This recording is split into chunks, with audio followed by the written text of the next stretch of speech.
Guys, this is Alea Jen and welcome back to my YouTube channel. So for today's video, my daily routine as a domestic helper dito sa Hong Kong. So step by step ko siyang ipapakita sa video. So nag-video talaga ako and it takes me how many days bago na complete kasi may iba na nakakalimutan ko. Syempre nagmamadali. So ayan, meron na ako. Pero wala ako nung video na pagkagising ko talaga is nagluluto agad ako. So gising ako ng alas 5, diretso agad sa kusina. Teknik ko kasi nga 45 minutes bago maluto yung kanin. So, kasi 'di ba maghuhugas ka pa ng bigas and then ang dami pang yung rice cooker, lalagyan ko muna yan ng tubig na mga nasa siguro 1/4 ng baso para lang i-on ko kaagad yan. So, umiinit yung tubig doon and then tsaka ko na ilalagay yung bigas pagka natapos ko na siyang hinugasan and then tansyahin ko na lang. So, ganun yung teknik ko. And ayun, nagluluto ako para sa lunch ng bata and pagkatapos nun, follow na ito yung video na to. So, thank you for watching and I love you all. Bye-bye. So, maglalaba na ako pagkatapos kong kumain ng almusal. And then, ayan, ihulog ko lang yung mga damit ng amo kong lalaki. Tapos, yung medyas tsaka underwear, iba yan. Pero yung mga uniform, and then, etong mga pantalon is okay lang siya na ilunod ng diretsyo. Pero yung mga ganyan na mga bagong damit is nilalagay namin siya sa net bago siya ipasok sa washing para hindi siya masira. Hindi masira yung tela niya. So, ayan, panglalagay ko lang yan lahat. Halo-halo yan pala guys, pero lahat yan is damit ng amo kong lalaki. And ayan, nininet ko na siya. So, hindi ko inubos ng laba kasi nga ilang araw yan. Parang 7 araw ata yan. And sobrang dami. So, konti lang. Hindi namin pinupuno yung washing para hindi masira. So, paano ba? First time ko ayan, turo ko na din sa inyo kung paano gawin. Pagka mga underwear ng amo ko, hindi ko ginagamit yung kamay ko para pulutin yan.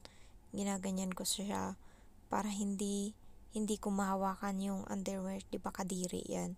So, ayan, ganyan ginagawa ko and nilalagay ko siya sa parang net. So, yan yung technique guys, para hindi kayo kasi 'di ba lahat ng dumi nila nandiyan. So dapat alam niyo rin kung paano pangalagaan yung sarili niyo. And then yan nilagay ko na kasi tapos na. And then lahat ng medyas ko lang yan lahat.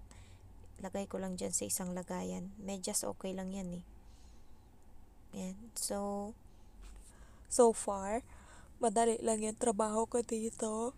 Mabagal lang talaga ako kumilos kaya nagtatagal ako. Ayan, naka-speed na tong video ko ngayon ng 20 or 2 times 2. So, ayan, sarado ko lang yan. And then, iwan ko yung iba kasi nga hindi kasya kasi punong-puno na siya. And then, lalagyan ko na ngayon siya ng sabon, Ariel. Ayan. And then, maglalagay din ako ng Dettol, yung pangpawala ng sanitizer, laundry sanitizer nila. And then, on ko lang yan pagkatapos. Ayan. And then, ikutin mo, puntahin mo sa mix fabric and then play. Ayan lang. Yan yung natira. Next is ito. Tapos ko na siyang gawin na bed setting ko na siya. Tinanggal ko lang yung mga balahibo nila dyan. And ayan, tupiin ko lang yung tuwalya and ilagay ko siya sa kama. So, ganyan. Ay, itupi ko lang. Hindi patong, hindi ko alam kung para saan yung tuwalya na yan. Parati lang yan siya dyan, pero wala naman siyang pakinabang. Hindi ko lang alam. Baka kayo alam nyo kung para saan yung tuwalya dyan. So, ayan, lagay ko lang and tapos na. Next is magpunas-punas dyan ng mga gilid-gilid. Ayan, mga alikabok. Punasan yan para walang madumi. Ayan. So, ganyan lang ako magpunas dati nung bago ako dito. Busisiin lahat inisa-isa. Pero ngayon, mikos-mikos na yan. So, punasan ko lang yan. Ang palibot ng kama. And then, yung mga libro-libro. So, kung may kalat, ligpitin. So, ayun lang yung trabaho ko dyan. And so far, walis-walisan na lang din. Nilalabas ko din yung balcony nila and winawalisan ko kasi nga minsan yung sa taas na nakatira is nagsisigarilyo and tinatapon niya dyan nahuhulog sa balcony namin yung sigarilyo niya. And also binubuhusan ko rin ng tubig yung butas dyan kasi dyan lumalabas yung ipis. And then yan sa may computer area ng amo ko. So winawalisan ko lahat ng sulok dito sa bahay, kasama yan siya. And dyan parati tumatambay yung amo kong babae, nagbabasa siya dyan. Next is, tapos na ako magwalis and now, magmamap na ako. Ayan yung map namin. So, bubuhusan ko siya ng tubig and lalagyan ko siya ng Dettol for floor cleaning. And then, hinugasan ko din yung kamay ko kasi nga matapang yung sabon, mamamalat yung kamay ko. And pagkatapos is takpan. And also, ayan na yung map namin, ganyan lang siya. Yung magaan lang na map. So, mag-start na ako mag-map. Ganyan lang yan. Tinitignan ko lang yung mga alikabok kasi nasasama dyan sa map. And also yung mga buhok-buhok na hindi nasama nung pagwalis ko. Ayan yung map yung kumukuha niyan. And dyan ako medyo nahirapan. Inaabot ako ng 30 minutes. Ayan.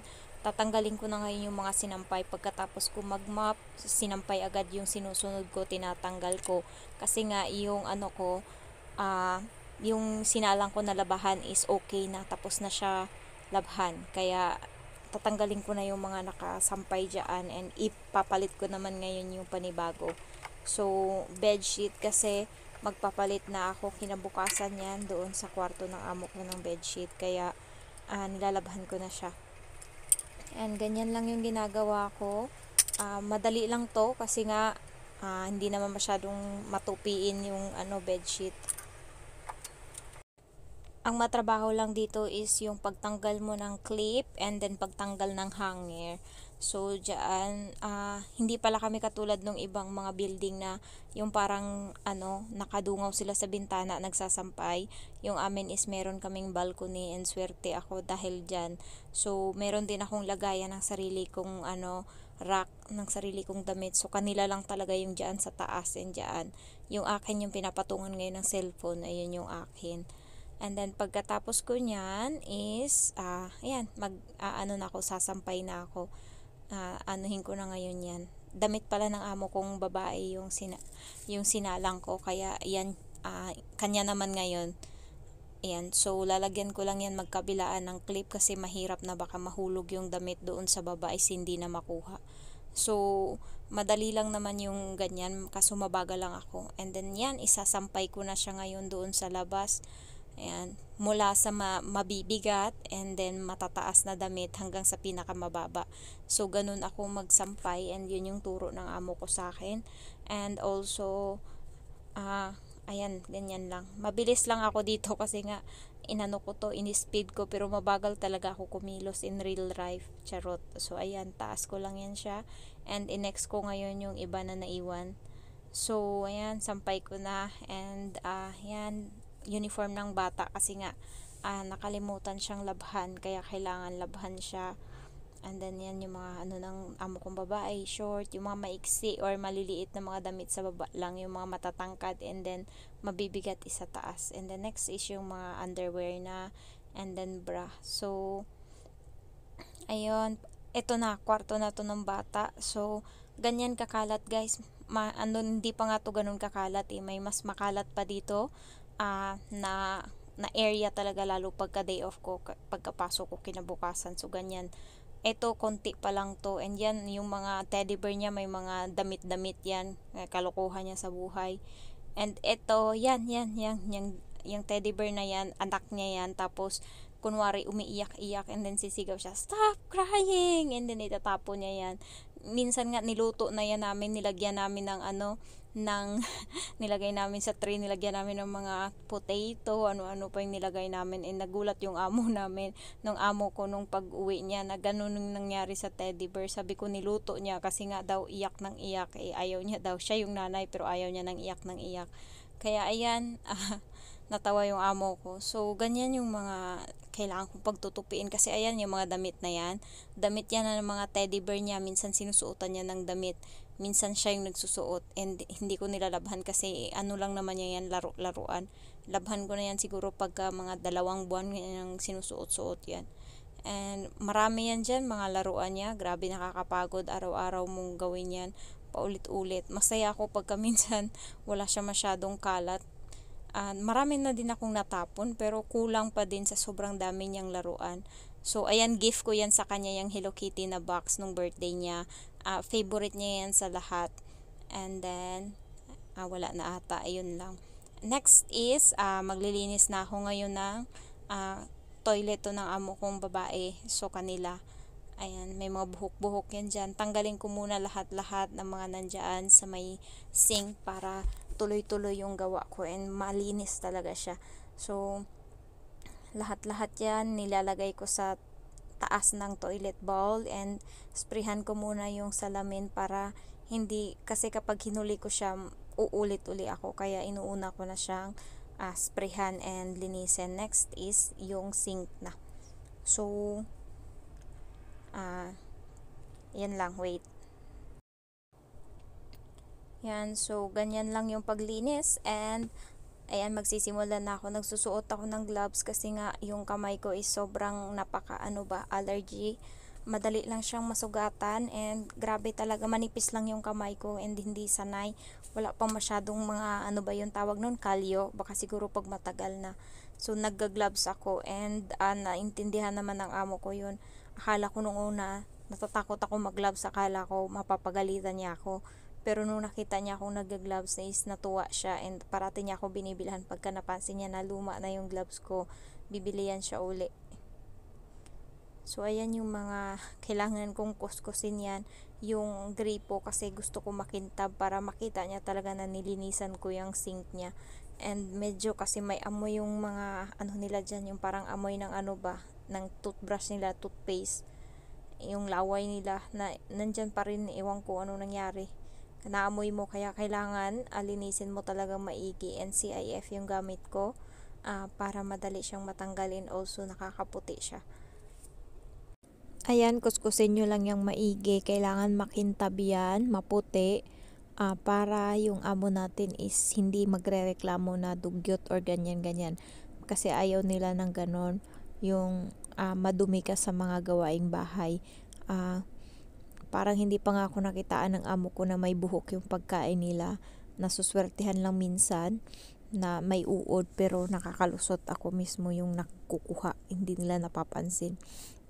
So, kailangan malinis para kahit papano hindi sila nandidiri sa atin kasi pa naman yan sila, maarte. Alam mo yung turing nila sa katulong is dering-diri yan sila. Kaya kailangan malinis tayo and also tinutuyo ko talaga yan para hindi magbasa-basa yan dyan kasi nga minsan matagal siyang matuyo lalo na kapag walang hangin. And so pagod na ako, tingnan mo naman, and pinatuyo ko na siya. So walang nagturo sa akin yan, gawa ko lang.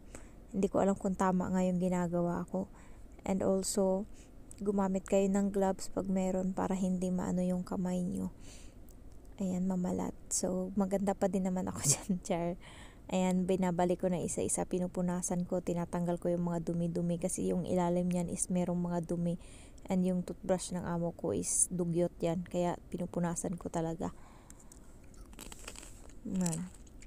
Pagkatapos niyan is yung CR naman, yung toilet bowl naman yung gawin ko. Yan, pamalik ko lang yan sila dyan. Next is ayan na, toilet bowl. Ayan, lagyan ko din ng CIF. Sabi ng amo ko sa akin, tubig lang daw. Pero hindi ako satisfied. Nilalagyan ko talaga ng CIF kahit papano may amoy man lang yung toilet bowl habang pinupunasan or habang nagsi-CR. Yung maganda pa din kasi maputi and also may hindi malansa. Kasi syempre pag tubig lang ng tubig, malansa talaga yan. And pinupunasan ko yan isa-isa. Pwede ka ngang matulog sa loob ng toilet kasi nga malinis. Ayan. Kain. Tapos babrush ko na yan ngayon. Ayan, halongkatin yung masyado, brush nyo yan dyan. Dapat i-brush para maputi. And also dapat maraming beses yung i-flush yan para sigurado talaga kayo na malinis talaga yan siya. And walang mga kung ano-anong naiwan dyan. And ipagpag nyo din yung brush nyo pagkatapos. Pagkatapos mo punasan niya ang toilet bowl, ayan, malinis na, maputi, and then okay na, wala ng amoy. Ayan, so last touch ko na yan, and then pagkatapos proceed na ako sa susunod kong gagawin. Ayan, so tapos niyan is punasan din siya ng dry. Ayan, pinupunasan ko din yan para pag umupo yung amo ko, kasi minsan mabilis lang siya sa labas and babalik agad siya sa loob ng bahay. So kailangan tuyo na yan siya para hindi hindi tigni or tignan or upuan. Ayan, so dinadry ko talaga yung maigi. Pagkatapos ko maglinis ng toilet, punta na ako sa kusina. Magluluto ako ngayon ng pagkain ko. Ayan, so yung ulam ko is spam. Nabili ko yan siya sa DS Grocery ng 10 Hong Kong dollar kapag may points ka doon. So ayan, hiniwa-hiwa ako kasi yung iba niyan is dadalhin ko kinabukasan, mag-hike kami. So yan yung dadalhin ko din. Nagluluto-luto pala ako dyan. Wala yung amo ko. And magtatanghalian ako. Pagkatapos nyan is mamlansya ako ng damit. Kaso walang plansyahin kasi bedsheet yung ginawa ko ngayon. Kaya wala akong paplansyahin. Pero nagpaplansya talaga ako ng damit. Ayan, so niluto ko na, pinrito ko na ngayon yung na yan, yung ham, and tumatalsik-talsik siya, kaya ingat kayo. And also yung mantika ko pala nagamit is para sa akin lang, iba yung mantika nila. So ayan yung ayan yung ulam ko kasi wala yung amo ko dyan. So diskarte na lang talaga tayo kung paano tayo mabuhay, paano tayo makakakain. Ayan, makakatanghalian kasi 'di ba sa ating mga Pinoy always talaga tayo kumakain ng kanin, and sila dito is noodles lang. So ayan yung ham ko. Ayan, masarap naman siya. And ayan yung tuyo na ninanakaw ko parate. Ayan, so kumuha na naman ako ngayon and piprituhin ko siya. So ako lang yung kumakain yan. And also nagwa-wash din ako ng water bottle na ginagamit nila sa gabi. So wina-wash ko yan siya pagkatapos ko kumain minsan.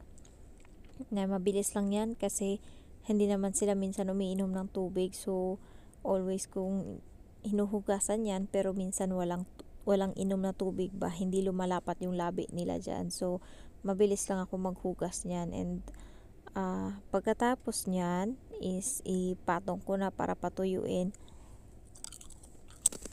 Kain guys. Pagkatapos ko kumain and then mamalansya is matutulog na ako niyan sa hapon. So 1 hour, and then pagkagising ko niyan is ihanda ko na yung gamit ng bata kasi susunduin ko na siya, and pag uwi niya maglalaro kami ngayon ng mga ilang araw.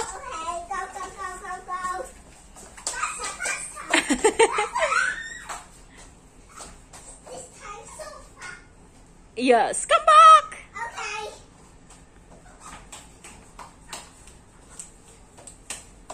Oh no!